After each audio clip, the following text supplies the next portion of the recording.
The allegations against U.S. music mogul, Sean P. Diddy Combs, are spreading through online and print media like wildfire. As details of what went on inside Diddy's freak-out parties are dominating the airwaves, we have become aware of the similarities between him and another party freak, Toto Wolff. There are so many disturbingly similar traits between Diddy and Toto that suggest that Toto is F1's P Diddy. We present those details here for your attention and ask you to draw your own conclusions.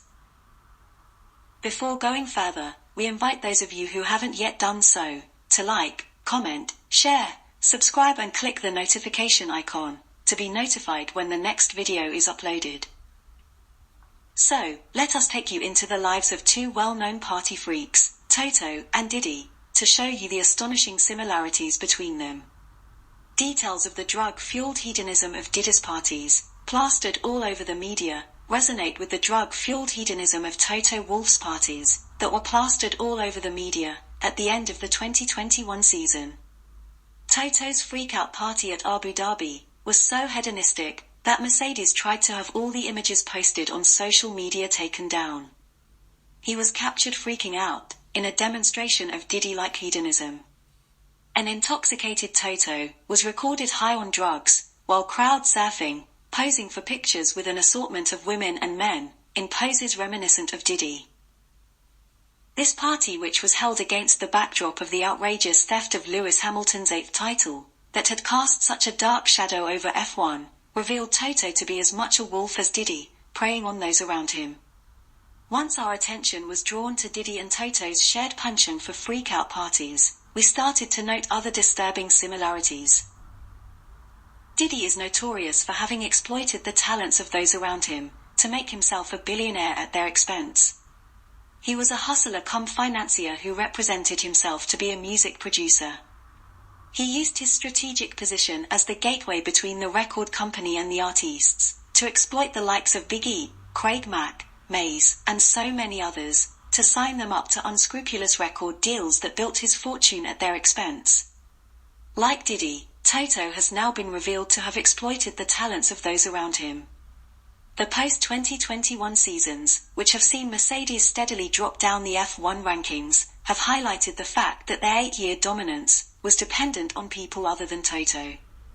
It is now abundantly clear that the late Niki Lauda, and other members of the team, must have been responsible for the uninterrupted period of dominance. After Niki passed away, when Red Bull and others started headhunting Mercedes personnel, Toto opted to let them go rather than pay them their worth. Now that so many of them have left, with a significant number going to Red Bull, whose fortunes have risen as Mercedes's have plummeted, it is clear that Toto was not the driving force behind the team's success. He chose to build his fortune as team owner, at the expense of the remuneration for the personnel who were directly responsible for the team's success. So, like Diddy, Toto made himself a billionaire by exploiting the talent of other members of his team, while refusing to pay them their worth. The ease with which Toto was able to set aside what had been done to Lewis, in Abu Dhabi, to be the life and soul of the freak-out party that he hosted just hours later, and then add insult to injury, by donning a conveniently dark polo neck, the following day, to record a video of how he had been so pained and disillusioned by what had happened to Lewis, before withdrawing the appeal shortly afterwards, reminded us of Diddy's sociopathy. Immediately after Biggie had been assassinated in LA, at an event that Diddy had manipulated him into attending, against his wishes and security advice, in hostile territory, following the killing of the West Coast-based rapper, Tupac. Diddy fled California, without any thought for the rest of his team, and started representing that Biggie was the one who had insisted on attending the event, in a calculated attempt to distance himself from responsibility. This was exactly what we thought Toto was doing, when he claimed that Lewis was party to the decision to withdraw the appeal.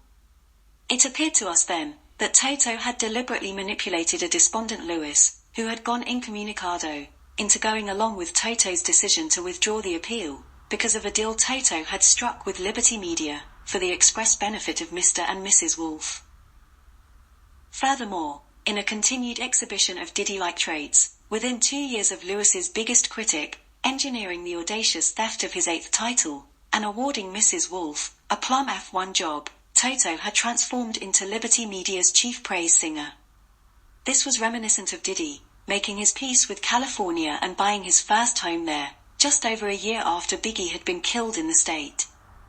To recall, Biggie had been killed during a time when the East Coast-West Coast rivalry was at its peak, and the East Coast-based Bad Boy Records had received numerous threats while attending the West Coast-based event where Biggie had been killed.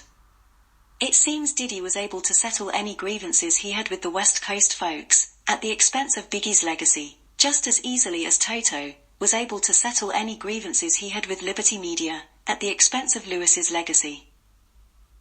Last but not least, Diddy's day one friend and protector was a fellow nicknamed Wolff, who lost his life at the hands of enemies, whom Diddy had started befriending. So, it appears that the Wolff and Diddy were destined to run in the same pack, and both shift loyalties as quickly as it takes to throw a freak-out party. We therefore submit that Toto shares so many traits with Diddy that he can be seen as F1's P Diddy.